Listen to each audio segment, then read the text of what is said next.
montait sur l'une de ces deux mules. De Foucault, déguisé en juif, reprend son exploration et son espionnage, nous conduisant vers Tata, l'une des plus grandes oasis aux portes du Sahara marocain.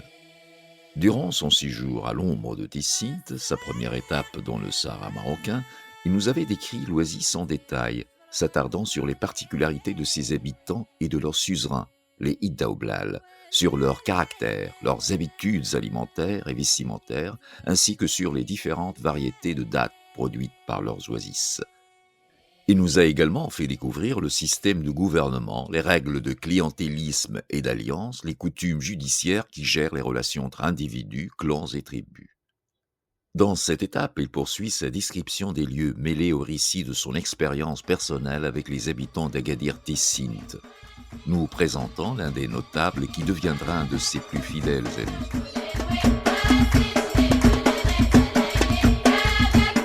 Deuxièmement, de Tessinte à Tata. Comptant revenir plus tard à Tessinte, je ne désirais pas m'y arrêter cette fois. Dès mon arrivée, je voulus partir pour Tata. Dostat, Iddaoublel, escorte suffisante, furent bientôt trouvés. Mais un contretemps se présenta. Un rzou de 400 brabers, note de la rédaction. L'auteur désigne par cette appellation, on se rappelle, les tribus amazirs du versant sud-est de l'Atlas marocain. Fin de note. Un rzou de 400 brabers était signalé depuis quelques jours aux environs. On jugea imprudent de se mettre en route tant que ses intentions ne seraient pas connues. Le 10, il tomba sur la partie occidentale des jardins de Tessinte, les pilla et enleva des travailleurs. Son but était atteint. Il ne lui restait qu'à battre en retraite pour sauver son butin. Je pouvais partir. Pendant ce court séjour, je fis plusieurs connaissances. Aussitôt le bruit de mon arrivée répandu, tous les hadjs, familiers avec les choses et les gens des pays lointains, voulurent me voir. Une fois de plus, je reconnus les excellents effets du pèlerinage. Pour le seul fait que je venais d'Algérie, où ils avaient été bien reçus, tous me firent le meilleur accueil. Plusieurs, je le sus depuis, se doutèrent que j'étais chrétien.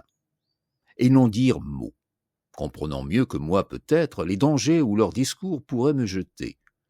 L'un d'entre eux, le Hajj Bourhim Ould Bourzaq, devint dans la suite pour moi un véritable ami, me rendit les services les plus signalés et me sauva des plus grands périls. 16 novembre. Parti à midi d'Agadir avec 2 Iddaoublal, j'arrivai à 3h30 à Qsbat el-Jou', nom de la rédaction. Qsbat el-Jou' est connu aussi par Qsbat el-Fejja. Fin de note. Petite oasis où l'on devait passer la nuit. De Tessine à Tata, on suit constamment le pied des monts Beni. Cette chaîne est un mouvement de terrain fort curieux et l'un des plus importants du Sahara marocain. S'élevant de 200 à 300 mètres au-dessus du sol environnant, d'1 à 2 kilomètres de largeur à la base, sans aucune largeur au sommet, il forme une lame rocheuse, un tranchant émergeant de terre au seuil du désert. Nul contrefort, nulle chaîne ne se rattache à cette digue isolée dans le Sahara. Elle est orientée de l'est-nord-est à l'ouest-sud-ouest, comme le cours inférieur du Draa et comme les chaînes de l'Atlas.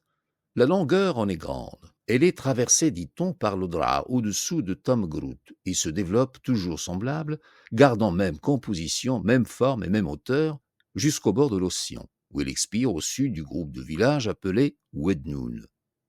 Un certain nombre de Khneg la percent, étroite brèche par où s'écoulent vers le Draa les eaux du Petit Atlas. Chacun de ces passages est le point de réunion de 4 ou 5 rivières, et comme l'orifice d'un entonnoir. Les eaux se trouvant assemblées en ces points, il s'est créé à chacun d'eux une oasis. Les grandes oasis qui se voient entre le Souss, le Draa et l'Atlantique ont toute cette origine. Toutes, Zgir, Tessinte, Tata, Akka, Tizgil Haratan, Isht, sont à la bouche d'un Khneg du Beni. Le Beni est en roche, sans terre ni végétation. Grès calciné, comme les monts de Taznart, il présente une écaille noire et brillante sur toute la surface de ses flancs. Ceux-ci sont en pente douce au pied, très raides vers le sommet.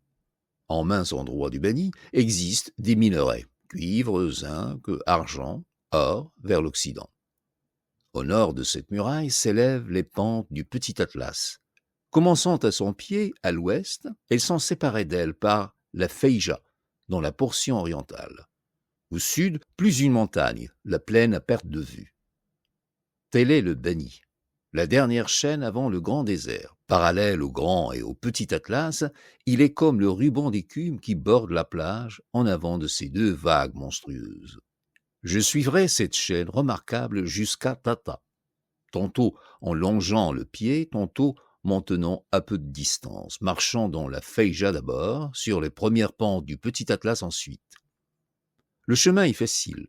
Terrain sablonneux dans la Feija, pierreux ailleurs, nu en cette saison, couvert de plantes basses les hivers pluvieux.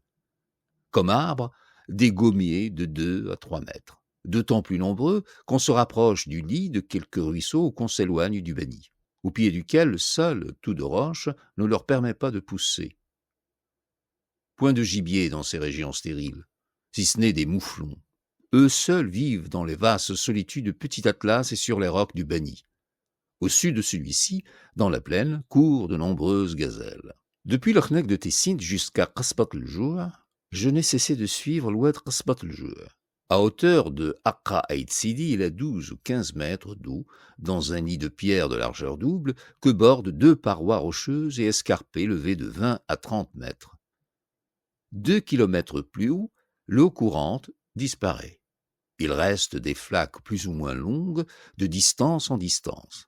Lit de 50 mètres, le fond parfois recouvert d'une légère couche de sable et de roches blanches, ainsi que les parois qui le bordent. Celles-ci n'ont plus que 15 à 20 mètres de haut.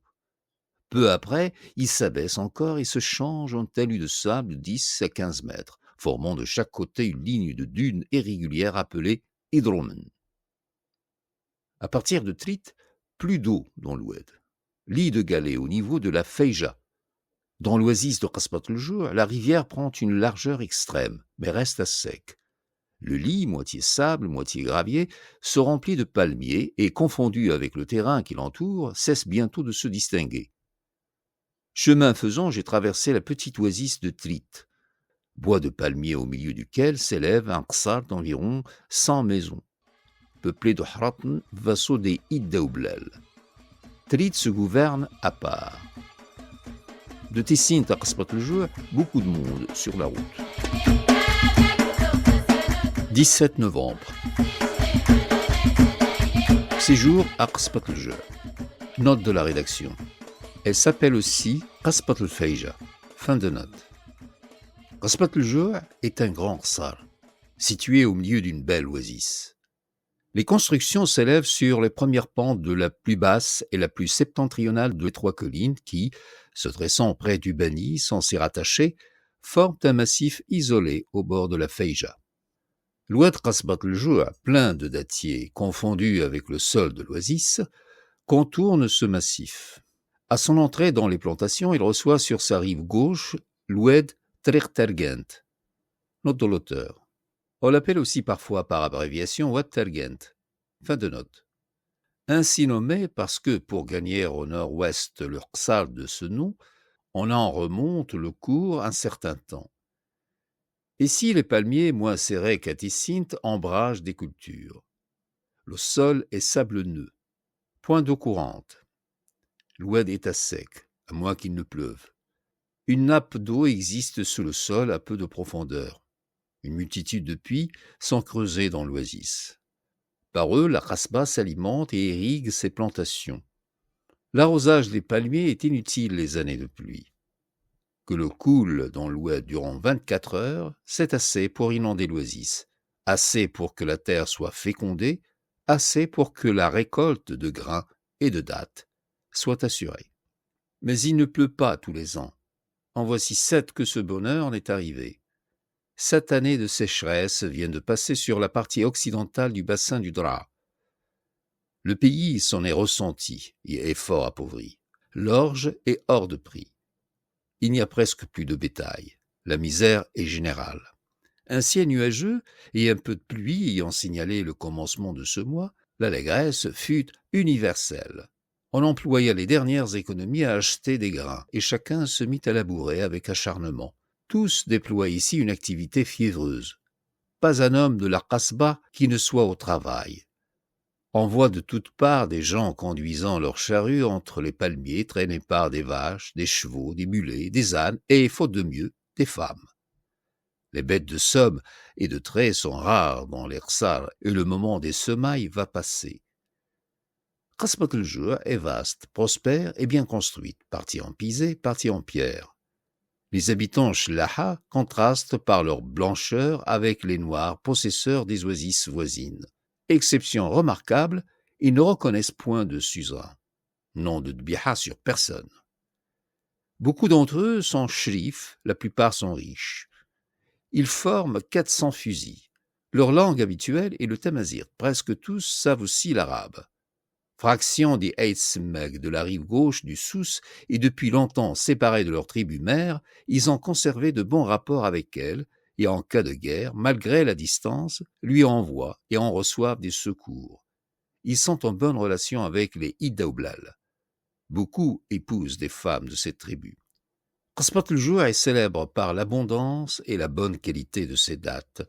Elle produit des boufgous, des jihl, des bousouayr, des bouitob et surtout des bouskris. On distingue d'ici 4 petites oasis situées de l'autre côté de la Feija. Chacune d'elles contient un ksar dont elle porte le nom. De ces ksars, Aqayran, Tiskmodrin, Iddaoulsten, Serrina. Le plus important est Aqayran. On appelle les 3 autres Qsor-Bidrin à cause de la blancheur de leur maison. Tous sont peuplés de Shlaha et de Haratn, tributaires des Idaoublal. 18 novembre. Départ à 6 heures du matin. Je continue à suivre le Bani. Bientôt la Feija finit et je passe dans une nouvelle région sur les premières pentes du Petit Atlas. Terrain pierreux mais facile. Vers 10 heures, j'approche de Aqaïgirn. On voit d'une part cette petite oasis, de l'autre un khnig dans le Bani, khnig Torfa. À cette brèche se trouve une source et des dattiers, propriété des habitants de Aqaïgirn, mais point de maison. Une rivière s'échappe par là vers le sud, l'oued khnig Torfa. Elle est formée de 3 cours d'eau, l'oued Aqaïgirn, l'oued Tissatift et l'oued Aqaïgirn. Les 2 premiers sont des ruisseaux et coulent dans le désert. Le 3e est une rivière importante. Au-dessus de Aqaïgirn, qu'il traverse, où il reçoit un affluent, il prend le nom de Oued Tergent et arrose plusieurs lieux habités. Aqaïgirn est une oasis peu étendue avec 2 petits ksars d'aspect misérable. La moitié des constructions est en ruine et abandonnée. Les maisons qui restent sont en pierre, mal bâties, n'ayant la plupart qu'un rez-de-chaussée, ce qui est le dernier signe de pauvreté dans le pays. Population de Shlaha et de Haratn, tributaires des Idaoublal. Point d'eau courante, plusieurs puits de bonne eau et une fuggara auprès du Ksar occidental. Vers 3 heures, j'aperçois devant moi les palmiers de Tata. Cette oasis n'est pas comme Tissint, une forêt compacte. Elle se compose d'un grand nombre de groupes distincts, les uns au nord du Bani, les autres au sud. Dans la première région, les ksars sont rapprochés et leurs plantations se touchent souvent. Dans la seconde, ils sont isolés et dispersés un par un dans la plaine. Celui où je vais, Tintazart, est de ces derniers. Pour l'atteindre, je commence à gravir le Bani. La montée est difficile, bientôt il faut mettre pied à terre. Je chemine péniblement au milieu des roches. À 3h35, je parviens au sommet, arête effilée sans aucune largeur. Le coup d'œil vers le sud est admirable. Une immense plaine s'étend à perte de vue. C'est le désert. Il se déroule indéfiniment jaune et plat, jusqu'à un double ruban bleu que forment à l'horizon les coteaux de la rive gauche du Dra et le talus du Hmada. Comme des taches noires sur le sable, apparaissent divers ksars de Tata. Ils sont disséminés près du Bani, à quelque distance les uns des autres, chacun entouré de ses palmiers. Le col où je suis s'appelle Tizin Tzgrt. Note de l'auteur. Tzgrt est le nom d'un arbrisseau. Fin de note. La descente est aussi lente que la montée. Au pied du Bani, je rencontre un sable dur sur lequel je marche jusqu'à Tintazart. J'y arrive à 5h30. Personne sur la route de toute la journée. Les cours d'eau que j'ai rencontrés étaient à sec. Ils avaient un lit semblable, à fond de gros galets, à berge de terre de 50 cm à 1 mètre de haut. Aucun d'eux n'a d'importance, excepté l'oued Aqaïgirn. Celui-ci, dans l'oasis de ce nom, a 80 mètres de large et des berges à pic de 2 mètres. Le long du trajet, les gommiers sont assez nombreux, sauf sur les flancs du Bani. Dans la vallée de la Sifouded, ils se mêlent, au bord du ruisseau, de quelques tamaris. Des touffes de melbina et de kmcha sèment le sol. Enfantés par les pluies récentes, de petites herbes sortent de toutes parts. Ce qu'on voit, chemin faisant, du petit Atlas est tout roche, aussi bien les pentes prochaines, noires comme le Bani, que les crêtes éloignées, majestueux massifs, d'un rouge sombre.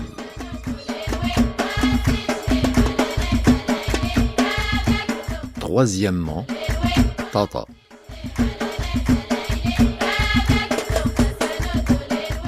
Tintazat est un des plus grands ksars de Tata. Elle est bâtie sur l'extrémité d'une petite chaîne rocheuse de 15 à 20 mètres d'élévation à flancs très escarpés. Cette chaîne fait partie de l'enchevêtrement d'arêtes de roches noires qui serpentent dans la plaine. Le point où est construit Tintazat s'appelle Arf Uzleg, la tête du serpent. La localité se compose de 3 parties. L'une, dominée par le donjon de la maison commune, forme le ksar actuel. Une seconde, plus petite de moitié, est ruinée. C'était le quartier de Sheikh Ahmed. La destruction, qui date de quelques années, est l'œuvre des Mkrez, l'une des 2 branches des Idaoublal, et fut cause d'une guerre longue et sanglante, à peine achevée entre les Mkrez et l'autre moitié de la tribu, les Hayyan, dont Sheikh Ahmed était client. Le 3e quartier, plus petit que les précédents et hors des murs, est le Mlah. Les maisons sont, comme celles de Dessinte, pierre à la base, pisées dans les parties supérieures. Ils sont uniformément couvertes en terrasses. Belle plantation de palmiers, arrosée de sources nombreuses. Toutes les eaux qui descendent du Bani et arrosent la plaine entre cette chaîne Tougrih et Angrif aboutissent à Tintazat, Ksiba et Angrif et en fertilisent les terres. Dans les 3 lieux, les jardins sont au sud des bâtiments. Au nord, on ne voit que le sable desséché de la plaine, l'Erg. Tintazat est peuplé de Shlaha, et de Haratn. Les premiers dominent. Elles se gouvernent à part, comme chacun des ksars de Tata. Comme eux, elle est tributaire des Idaoublal. L'administration y est confiée à un shir élu par l'Assemblée générale. Lors de mon arrivée, un jeune homme de 18 ans, Ahmed Obbaqadr, remplissait ses fonctions. Pendant mon séjour, on eut sujet d'être mécontent de lui, et on le remplaça par son cousin, Hassan Ould Bihi, aussi jeune que lui. Leur père en périt de mort violente. On voit peu de vieillards en ce pays. Le fait qui motiva ce changement fut le suivant. Un chelh de Tintazat, nommé Abdullah, avait depuis 3 ans une affaire en litige avec des gens de Aqqa Izenged, autre ksar de Tata. Ceux-ci lui réclamaient une somme d'argent qu'il refusait de rembourser. Ils s'impatientèrent, vinrent au nombre de 17 fusils dans sa maison, le tuèrent, prirent ce qu'ils purent et s'en retournèrent. Cet événement se passait à l'époque où j'étais là. Ahmed Obbaqadr n'avait rien fait pour prévenir le meurtre et n'essaya point de le punir. Il se borna à de molles réclamations auprès de l'assemblée de Aqqa Izenged. Son manque d'énergie mécontenta. On lui enleva son titre et on le donna à son cousin. Tata est la plus étendue des oasis situées entre le Draa et l'Atlantique. Elle se compose de 2 parties. La première, au nord du Bani, comprend de nombreuses localités échelonnées sur les rives de 3 cours d'eau, les oueds Tata, Tougrih et Edis. Ces rivières se rapprochent en arrivant au Beni, où le Khneg d'Edis donne passage à toutes trois et conduit dans la seconde région. Celle-ci est ce qu'on appelle l'Erg, vaste plaine à sol sablonneux et dur, située au sud du Beni, semée de distance en distance d'orsas isolés, les uns sur les bords des 3 rivières, les autres arrosés par des sources. L'Erg est moins peuplée que la portion supérieure. Il compte 14 lieux habités. L'autre en possède 22. Ces diverses localités ont une population identique, mélange de Hratn et de Shlaha. Le dernier élément y domine. Ils sont sans lien entre elles et indépendantes. Chacune en particulier est tributaire des Iddaoublel. Les plus septentrionales ont une seconde biha sur les Eidjlel, tribus nomades cantonnées non loin de là, vers les pentes supérieures du Petit Atlas. Les principaux centres de Tata sont Afra et Edis. L'un et l'autre se composent de 2 rsals presque contigus. L'un et l'autre réunissent les 2 causes d'importance d'un lieu, marché et zaouia. La zaouia d'Edis a peu de membres. Le chef en est Sidi Mohammed Deit Ouzgar. Celle d'Afra, plus considérable, appartient à la nombreuse famille des Eit Hussein. Les religieux habitent Afra, Fouqaniya, appelée aussi Eit Hussein, où est enseveli Sidi Mohammed Deit Hussein, leur ancêtre. Cette zaouia jouit d'une grande vénération dans le pays. Une troisième existe à Tata, celle de Jbeir, fondée par Sidi Ali ibn Jbira, dont la Qubba s'élève entre Hadis et Tougrih. Sidi Ali ibn Jbira descendait de Sidi Mohammed Shri de Bouljad. Sa postérité fixée à Jbeir est un rameau de la famille dont Sidi ibn Daoud est le chef. L'un de ses rejetons, Ali ibn Hiba, ayant gagné une fortune considérable dans le commerce du Soudan, où il a fait un long séjour, a acquis par là une grande influence. Peu d'hommes ont autant de poids à Tata et dans la tribu des Iddaoublel. Enfin, une quatrième puissance religieuse, celle du marabout Sidi Mohammed Mouloud, a son siège à Tintazat. Sidi Mohammed Mouloud est étranger. Son père fut Sidi Mourtar Bellemesh, fondateur de Tindouf et chef de la tribu religieuse des Tajakant. À son lit de mort, Sidi Mourtar partagea entre ses enfants la zone où s'étendait son influence. Les Iddaoublal échurent à Mohammed Mouloud.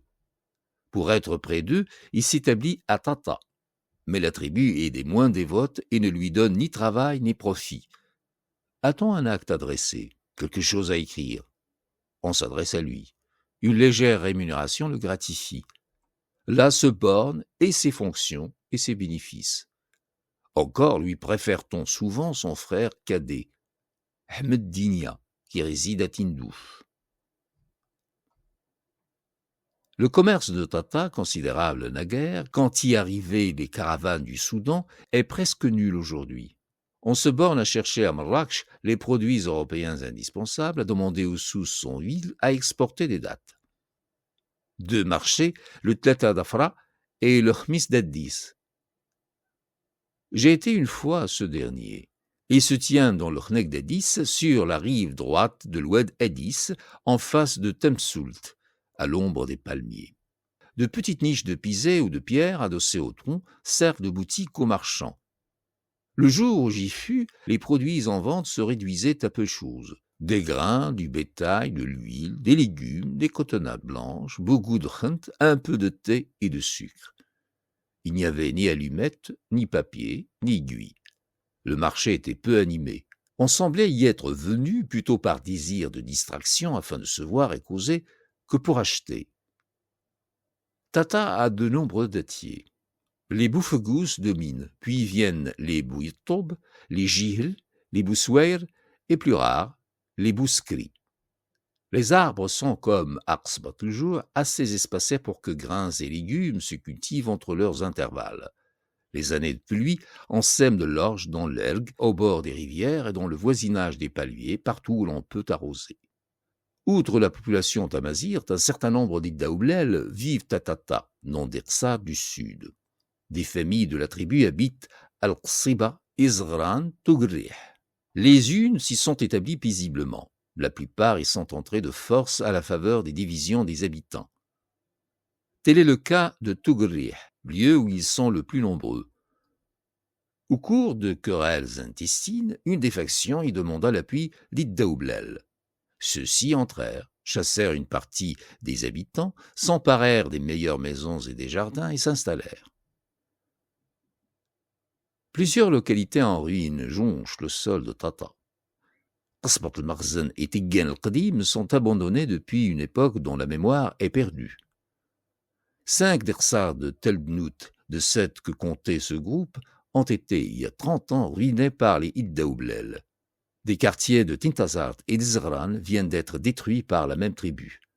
Ici, comme à Tissint, le tamazirt est la langue générale, mais presque tous les hommes savent l'arabe.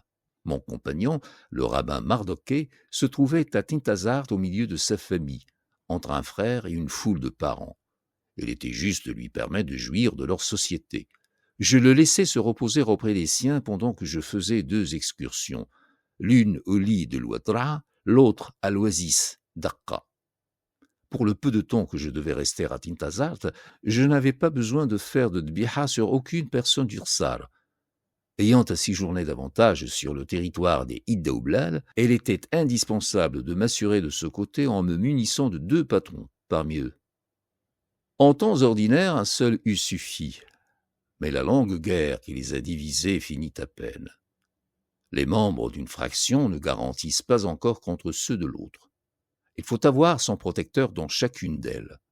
Ce n'est qu'après avoir rempli ces formalités que je pus me mettre en route.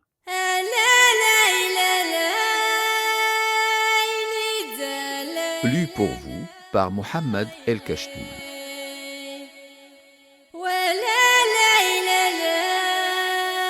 Dans l'étape suivante, l'auteur nous fait découvrir le Madr, une partie cultivable du lit de l'Ouadra. Le jeune explorateur visite quelques-uns des 6 grands Madr et révèle pour la première fois une tradition agricole unique en son genre au Maroc.